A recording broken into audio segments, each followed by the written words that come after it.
Hey, welcome to the Church Explained podcast, a conversation to grow your leadership and build your church. On today's show, we've got an amazing guest, a guy called Peter Wan, who heads up a church in Taiwan. And you're going to hear part one of the show today as he shares some of his story and some of his leadership challenges over the last while. We hope you will enjoy.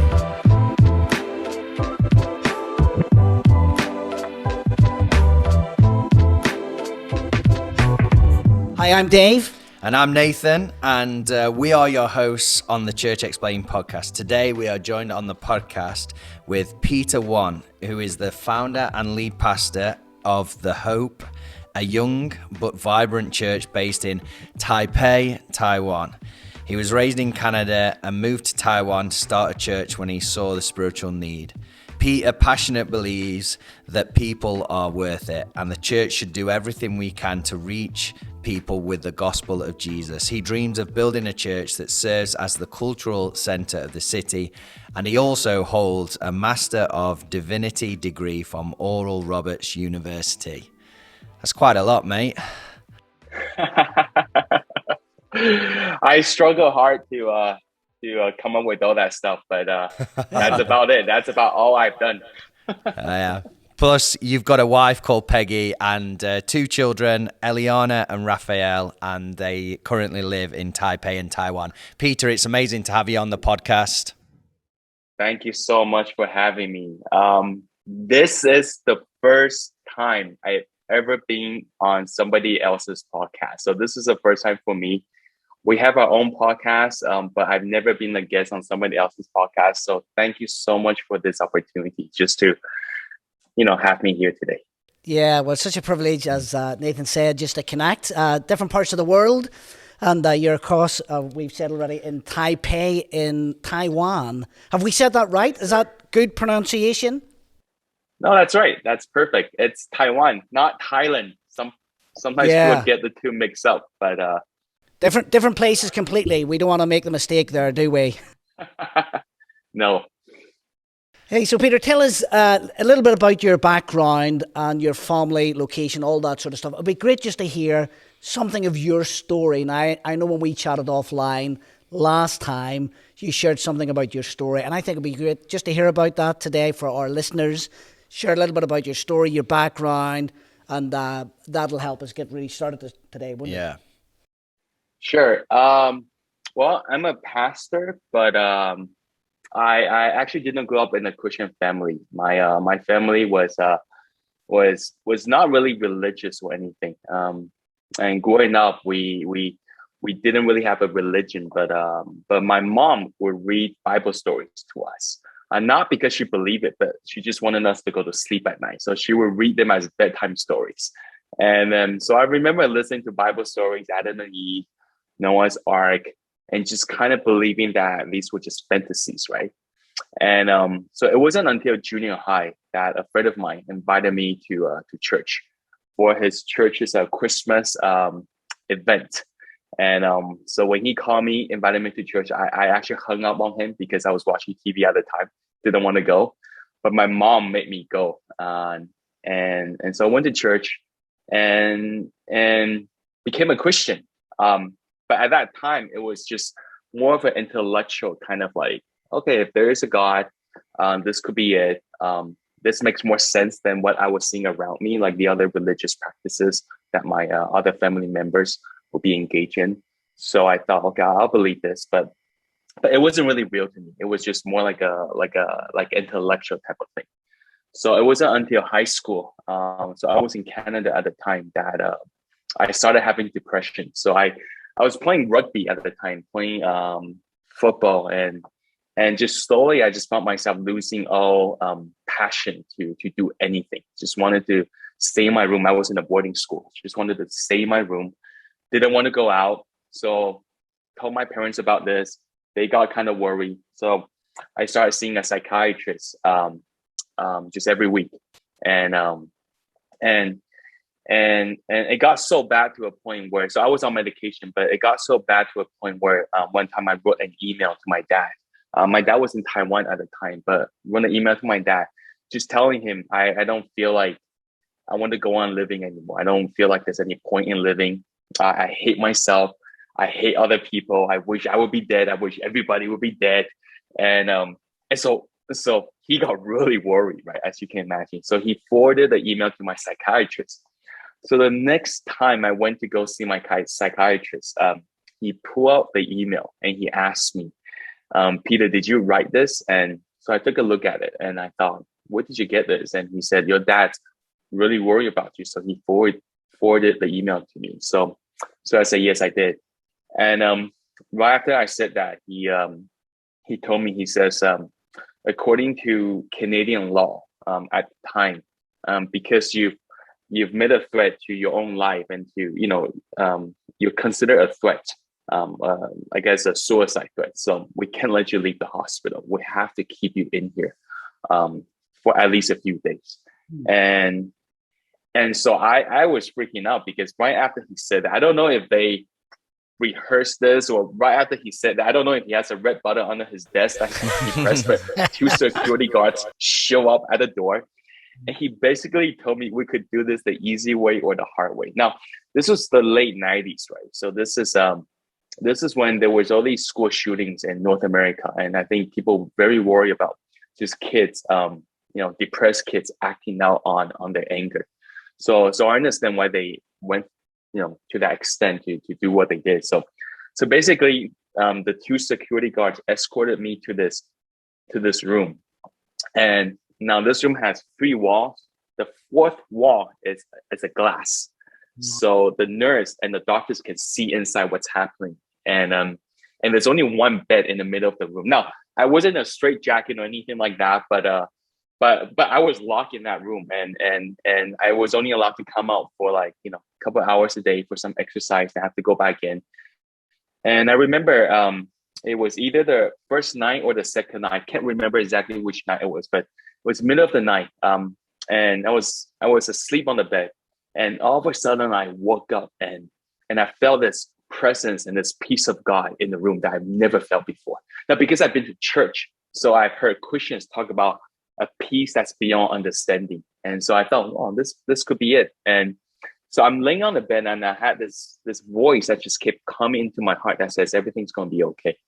And so that night, it was really the first time that I had an encounter with God. And so the next morning I woke up and it just felt like things were different. And I felt, I feel alive. Now, the thing about depression is I think a lot of times people think depression is just you feeling really sad, but it's actually not just feeling sad. It's you don't feel anything.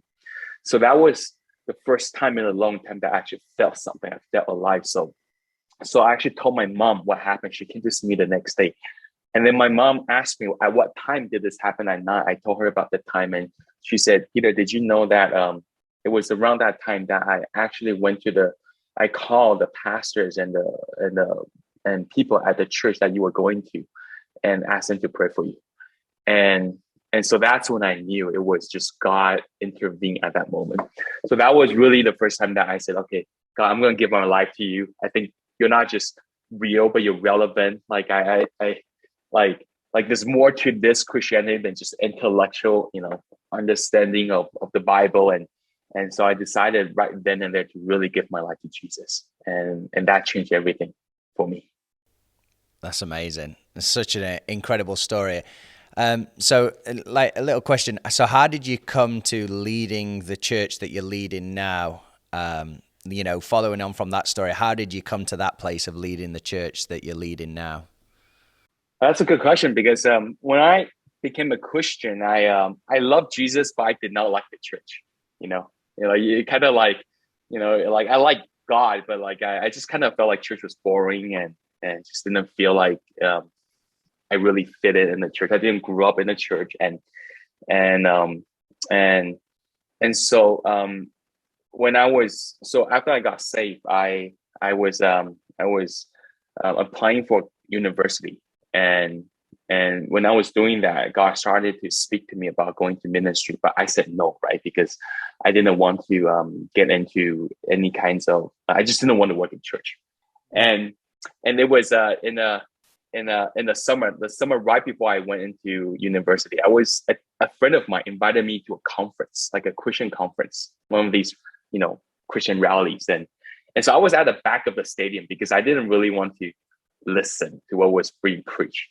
But that night, the pastor, the preacher, he said on stage, he said, God is calling you guys to serve him. And there are some of you've been saying no.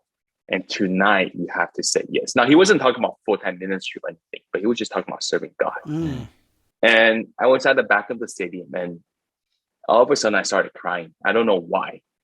And it was just one of those moments I couldn't explain. But the next thing I knew, I was at the front of the stage, tears streaming down on my cheeks. And I said to God, I said, Jesus, if you want me to serve you, and I would do it, because you redeemed my life. Like, if it wasn't for you, I wouldn't be here today. Like, I would still be depressed. I might still be in the hospital. So if you call me, I'll do it. And so that's when I responded. But I didn't know where to go, right? So I was in Canada at the time. But so one night I was just on YouTube, and I watched this video about Taiwan. So I was born in Taiwan, but I never really attended school in Taiwan. So I never learned about Taiwanese history or the people of Taiwan, the land of Taiwan. But when I was watching that video, it was talking about Taiwan's history. And as I was watching this, I started to cry.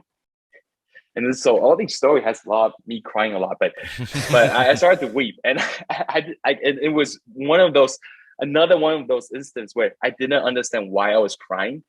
And because when the documentary was not, like, it was not emotionally moving. It was made by the government. It was just one of those, like, it's just stating the facts of what happened, right? Yeah. And so I went to the school library. I just type in Taiwan, and I just check out every book I can get on Taiwan, and I start reading them in my own room. And then that's when I felt this urge to go back to Taiwan in the future to start a church.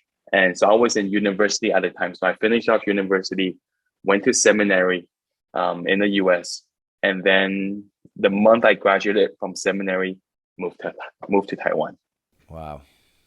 Pretty amazing story. What a story, yeah. And as you say, Peter, a lot of crying in there.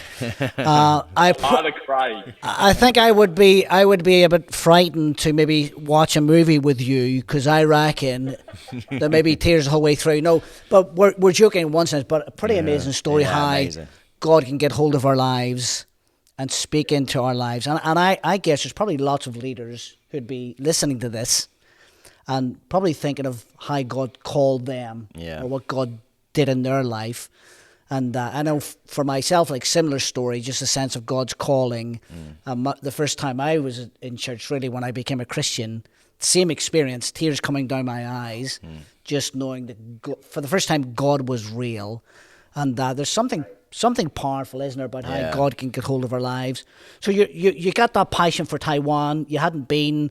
Then the journey then kicks off then. Tell us a wee bit more about that then, how you got to Taiwan, starting the church, and a little bit about your leadership as well. That would be great for our listeners to hear, wouldn't it? Yeah. Okay. Yeah. I think those moments of encounter with God is really important, because leadership can be tough, and building the church can be tough. And so you always want to go back to these core stories of how you started, and just to remember the why of why you're doing this. And so when I moved back to Taiwan, this is in 2009, right? At that time, I didn't know anybody. I had saved out some money. So I just thought, you know what, I would just, I'll just start preaching people to wherever I can find them. So I would go to Starbucks, and I would just preach to, I would just sit down with whoever is at the coffee shop and just share Jesus. And there were a few times I would get kicked out because they thought I was trying to sell something. And I would go to, like, school campuses. I would just go anywhere. And eventually someone introduced me to a pastor here in Taiwan. And so I started talking to him about what I was doing in Taiwan. I didn't really know what I was doing in Taiwan. I just knew I wanted to start a church, but I didn't know how. I didn't know anybody. I was 26 at the time, and so didn't know anybody. Didn't have any knowledge of what the church scene was like in Taiwan. And he really took me in under his wing, and just Pastor John, and he just taught me a lot. His he worked at the largest church in Taiwan, and his father was really was the senior pastor of the church. And so he asked me, "Do you want to come and start an international ministry within this big mega church?" So I thought, yeah, not really, because I wanted to come back to Taiwan to reach the Taiwanese. Right? I didn't want to start an international ministry to reach the expats in Taiwan. But there was something about him that drew me to him, just his genuineness and his just his leadership. So I thought, you know what, I'll go. So I did, and so we started. I started the English ministry, the international ministry within that church. And so we're just a small fraction, because the church is like 12,000 people. And then we started with just like 10 people praying every Sunday, like 10 English speakers. And that kind of grew from that to about 700 people in about 6-7 years.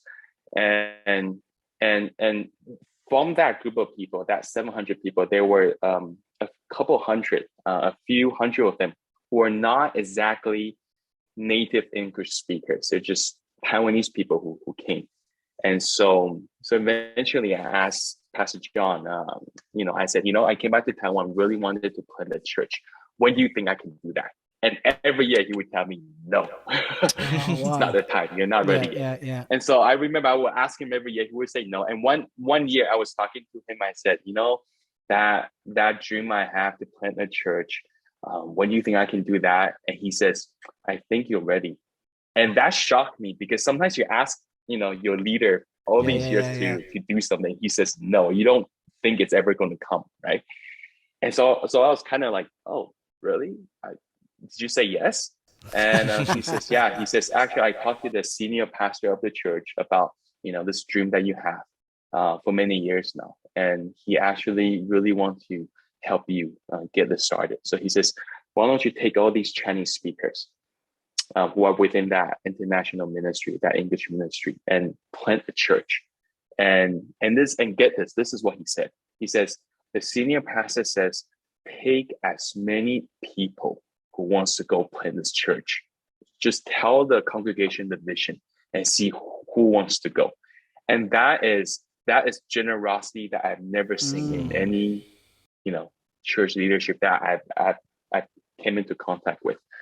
And so out of that couple hundred people, we started this church called The Hope. And so we started in 3 years ago, and it's grown from a couple hundred people to, we have about 1,500 people meeting together on Sundays right now. But really, I think we started we started strong because of that initial seed from this church, Bread of Life, that I was a part of. And so they really bless us with that. Yeah. No, that's amazing. And even I was just thinking, as a young leader, you go in and you're asking, when can I start the church? You're getting the no's, but you're still doing what what you've been asked to do, what you've been called to do as well. And I think that's even a key. Even there might be some young leaders who are listening to this, and just to be obedient in seasons, and to follow people, and to trust that they're not trying to hold you back, but actually they have the best interests for you. And you mentioned that was a big thing for you to grow as a leader. But what are some of the things that you wish you'd had avoided as a leader, and why do you think you would want to avoid them? Well, that's good. I think, well, I mean, I'm still a young leader, right? So I think I'm only 38 right now. So I think there's still a lot I think I'm learning to avoid right now. But one of the things that I had to learn early on was, which I didn't understand early on, was that leadership really is not about the leader. Leadership is about the people that you're leading. Brilliant. And I think sometimes it's very easy to make leadership about the leader, because the word isn't, the word leader isn't leadership. But I think it was a couple of years ago that God, really helped me switch my focus into thinking about, it's not about me, but about the people that I'm leading. And And one of the resources that really helped me do that was some of the resources by an author in America called Donald Miller. And he Yeah, would yeah. talk about this idea Great. that we're not the hero, we're the guide. Yeah. And I Brilliant. remember coming across this book. Now, it wasn't like a church book or a Christian book or anything, but just that idea of we're not the heroes, we're just the guide. And wherever God has placed in my life or under my leadership, they're the real heroes, and my job is to actually empower them. Now that really revolutionized the way I would do ministry and think about, you know, what my job description really is. And so I thought, you know, when I was younger, I thought it was about me becoming the best possible version of myself. And I began to understand that a great leader is only a great leader because he led a great team, right? Like it's not really about the person. Like if you can lead a great team, if you can empower a great team, that's what makes you a great leader. Brilliant. There's no such thing as a great leader apart from the team, apart from the people that you lead. And so that really helped me shift my focus. And so I would and so to this day I would share this with my leaders all the time too. I said, we're not the heroes, we're just the guide. It's kind of like Nike, right? Like I think the thing that revolutionized the way Nike sell athletic shoes was that before that, people would talk about how amazing the shoe is, but Nike, when they put out the ad, it wasn't about the shoe; it was about the athlete, because the shoe is there to serve the athlete. So all these Nike ads would be about what the shoe does for the athlete, what the equipment does for the athlete, and I think that's kind of what something that I had to learn in many hard ways, but very valuable lessons. And it's been serving me well, learning that lesson. Yeah, I think that's fantastic. Yeah, That and amazing. great insights there. I think for lots of leaders who are listening today, because often leaders can get caught up with the fact that they think it is about them rather than about serving people. And you were saying there, Peter, some painful moments in there. For you, if you were to describe that, how long was that journey of transformation between? I think it was when I reached 30. So 26 started, that international ministry, and it grew pretty fast. Like, so it was 26. The church was in the ministry was growing, and when the ministry is growing, you think it's all about you, right? You think it's because the way I preach, it's about the way I do this and that. And then when I reached 30, I remember heading into my 30s, I'm praying to God and thinking, well, Jesus started his real ministry when he was 30 years old. And so I thought, okay, I'm going to start my real ministry. That's when the new season of anointing and all that's going to come upon me. And I'm going to Yeah, be able yeah. to go to the next level. And I remember when I was on my 30th birthday, I was the ministry, like a lot of the people I was leading, they threw me a surprise party, a birthday party. So I walked into a restaurant. I thought it was just gonna be me and a couple of guys having a meal, and there was like half the church was there, right? So I was surprised. So we're all chatting, we're all having fun, and I noticed one of the girl was sitting by herself, and she just had this sad face. So I thought, what's going on? So I went over and asked her what's going on, and she now I knew she had broken up with her boyfriend like a couple months ago, so I knew that. But then when I talked to her, she told me that her ex-boyfriend just got into a relationship with another girl that she knows, that we both know. And so she was so angry at her that she wanted to, she was thinking about doing all of these kinds of, crazy things like revenge. So there I was on my 30th surprise birthday party, sitting there at a table, trying to talk this person out of doing something stupid. And I'm talking to her, right? And in my mind, there's this voice that says, come on, man, this is my birthday party. Why are Yeah, you, yeah, yeah, yeah, ruining my yeah. birthday party? This is supposed to be about me. Was here to celebrate me. And then I just felt the voice of God said to me, it's not about you. And that's how you're going to live for the rest of your life. If you can learn this lesson, it's not about you.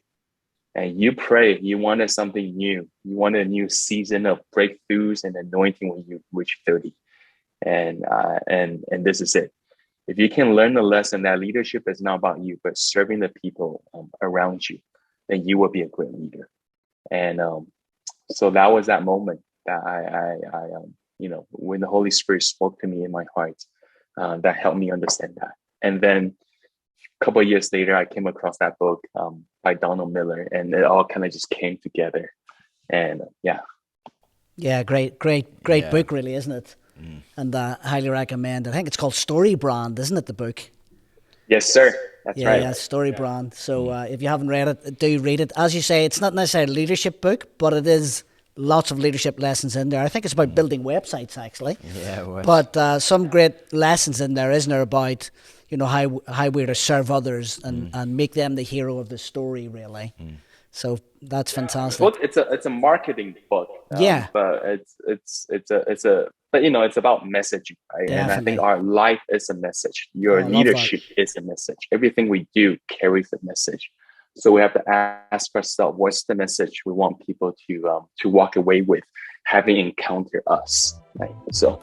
Well, that's been it for this episode of the Church Explained podcast. It's been great to have this part one with Peter Wan, and we hope you join us for part two that'll be coming out very soon. Wherever you're consuming this content, please rate, review and subscribe, and share it with someone you know it will bless. And we look forward to seeing you on the Church Explained podcast the next time.